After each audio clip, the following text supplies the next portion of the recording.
Halo dokter, dokter khawatir pasien dokter yang kena asam urat juga ikut kena pikun. Yuk kita bahas hubungan kontroversial antara hiperurisemia, GOUT, dan risiko demensia berdasarkan bukti ilmiah.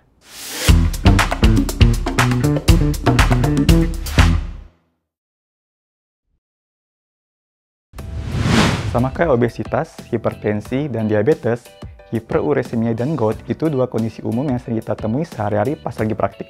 Nah, si asam urat ini diteliti bisa lewatin salur darah otak, numpuk di hipokampus di pusat memori, dan menginduksi aktivasi mikroglia dan astrosit.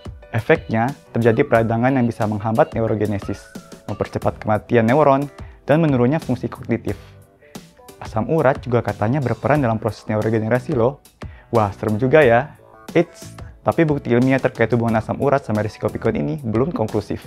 Beberapa studi justru malah bilang asam urat ada efek protektif terhadap demensia. Studi kasus kontrol dari Jerman dengan lebih dari 137.000 pasien menemukan kalau asam urat yang tinggi nurunin risiko demensia, terutama pada pasien asam urat yang minum obat asam uratnya rutin. Studi cohort dari Korea Selatan juga bilang kalau pasien GOUT punya risiko lebih rendah untuk kena Alzheimer, khususnya nih pada pria usia 65 tahun ke atas. Sebelum kita bahas lebih lanjut, dokter udah tahu belum soal e-course Alomedica?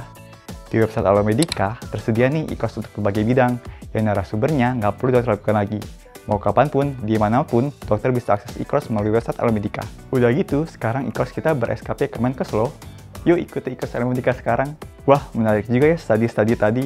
Tapi ada juga nih meta-analisis yang meliputi hampir 3 juta peserta studi yang menyimpulkan kalau asam urat yang tinggi itu nggak nurunin risiko demensia secara keseluruhan.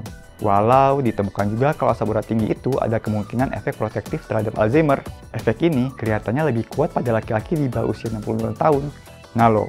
Terus ada lagi nih, studi cohort di Amerika dengan 1, juta lansia yang justru nemuin kalau pasien dengan GOUT punya kejadian demensia lebih tinggi. Jadi apa kesimpulannya? Meskipun mekanisme biologis menunjukkan potensi peran hiperurisemia dalam patogenesis demensia, hasil studi pada populasi masih menjadi perdebatan.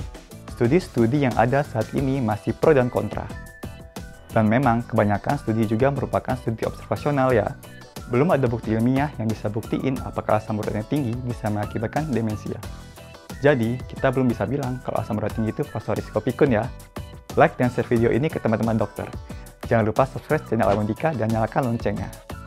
Jadi dokter Anda dalam genggaman, salam Alomedica.